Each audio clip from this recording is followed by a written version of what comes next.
ವಿಶ್ವ ಪ್ರಸಿದ್ಧ ಪ್ರವಾಸಿ ತಾಣ ಹಂಪಿಯಲ್ಲಿ ನಡಿಬಾರದ ಘಟನೆಯೊಂದು ನಡೆದಿದೆ. ಮಹಿಳಾ ದಿನಾಚರಣೆಯ ಸಂಭ್ರಮದಂದೇ ಹಂಪಿಯಲ್ಲಿ ನಾಗರಿಕ ಸಮಾಜ ತಲೆ ತಗ್ಗಿಸುವಂತ ದುಷ್ಕೃತ್ಯವೊಂದು ನಡೆದು ಹೋಗಿದೆ. ಹಂಪಿ ಪ್ರವಾಸಕ್ಕೆ ಬಂದಿದ್ದ ಇಸ್ರೇಲ್ ಮಹಿಳೆ ಹಾಗೂ ಹೋಮ್ ಸ್ಟೇ ನಿರ್ವಾಹಕಿ ಮೇಲೆ ದುಷ್ಕರ್ಮಿಗಳು ಸಾಮೂಹಿಕ ಅತ್ಯಾಚಾರವನ್ನ ಎಸಗಿ ನಾಪತ್ತೆಯಾಗಿದ್ದಾರೆ. ಇದು ಹಂಪಿ ವೀಕ್ಷಣೆಗೆ ಬಂದಿದ್ದ ದೇಶ ವಿದೇಶ ಪ್ರವಾಸಿಗರನ್ನ ಮಾತ್ರವಲ್ಲ, ಸ್ಥಳೀಯರನ್ನ ಕೂಡ ಬೆಚ್ಚಿ ಬೀಳಿಸಿದೆ.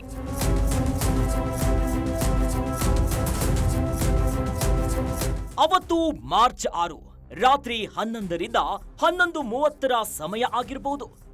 ಹಂಪಿ ಪ್ರವಾಸಕ್ಕೆ ಬಂದಿದ್ದ 3 ಪುರುಷರು, ಇಸ್ರೇಲ್ ಮಹಿಳೆ ಹಾಗೂ ಹೋಮ್ ಸ್ಟೇ ನಿರ್ವಾಹಕಿ ಸೇರಿ 5 ಕಾಲ ಕಳೆತಿದ್ರು. ಗಂಗಾವತಿ ತಾಲೂಕಿನ ಜನಪ್ರಿಯ ಸಾಣಾಪುರ ಸರೋವರದ ದಡದಲ್ಲಿ ಗಿಟಾರ್ ನುಡಿಸುತ್ತಾ ಸಂಗೀತವನ್ನ ಕೇಳುತ್ತಾ ಆನಂದಿಸುತ್ತಿದ್ರು. ಇದ್ದಕ್ಕಿದ್ದಂತೆ ಎಂಟ್ರಿ ಕೊಟ್ಟ 3 ಪೆಟ್ರೋಲ್ ಎಲ್ಲಿ ಸಿಗುತ್ತೆ ಅಂತ ಕೇಳಿದ್ದಾರೆ.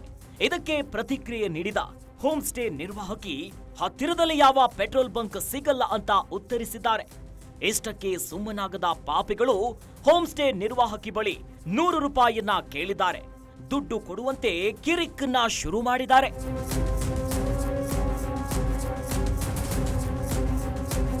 ಕೇಳಿದ್ದ ದುಡ್ಡು ಕೊಡದಿದ್ದಕ್ಕೆ ಪ್ರವಾಸಿಗರ ಮೇಲೆ ಕಿಡಿಗೇಡಿಗಳು ಸಿಟ್ಟಿಗೆದ್ದಿದ್ದಾರೆ. 3 ಪುರುಷರ ಮೇಲೆ ದಾಳಿಯನ್ನ ಮಾಡಿದ್ದಲ್ಲದೆ ಕಾಲುವೆಗೆ ತಳ್ಳಿದ್ದಾರೆ.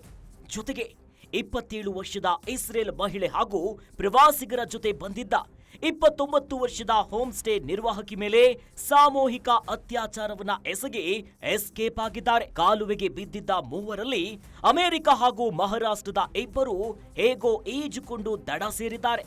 ಆದರೆ ಒಡಿಶಾದ ಬಿಬಾಸ್ ಎಂಬಾತ ಪತ್ತೆಯಾಗಿರಲಿಲ್ಲ. ಈ ವಿಚಾರ ತಿಳಿತಿದ್ದಂತೆ ಘಟನಾ ಸ್ಥಳಕ್ಕೆ ಶ್ವಾನ ದಳದೊಂದಿಗೆ ಬಂದ ಪೊಲೀಸರು ನಾಪತ್ತೆಯಾದ ಒಡಿಶಾದ ಬಿಬಾಸ್ ಪತ್ತೆಗಾಗಿ ಹುಡುಕಾಟವನ್ನ ನಡೆಸಿದ್ರು. ಆದ್ರೆ ದೇಹ ಮಾತ್ರ ಸಿಕ್ಕಿರ್ಲಿಲ್ಲ. ಘಟನೆ ನಡೆದು 2 ದಿನಗಳ ನಂತರ ಬಿಬಾಸ್ ಎಂಬಾತನ ಮೃತದೇಹ ಪತ್ತೆಯಾಗಿದೆ.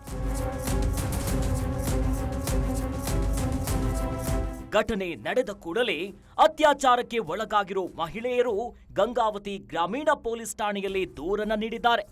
ದೂರನ್ನ ದಾಖಲಿಸಿಕೊಂಡ ಪೊಲೀಸರು ಭಾರತೀಯ ನ್ಯಾಯ ಸಂಹಿತೆ ಸುಲಿಗೆ, ಕಳ್ಳತನ, ಸಾಮೂಹಿಕ ಅತ್ಯಾಚಾರ, ಇನ್ನು ಕೊಲೆಗೆ ಯತ್ನ ಸೇರಿದಂತೆ ವಿವಿಧ ಸೆಕ್ಷನ್ ಅನ್ನ ಹಾಕಿದ್ದು ದುಷ್ಕರ್ಮಿಗಳ ಪತ್ತೆಗೆ 6 ತಂಡವನ್ನ ಫೀಲ್ಡ್ಗಿಳಿಸಿದ್ದಾರೆ.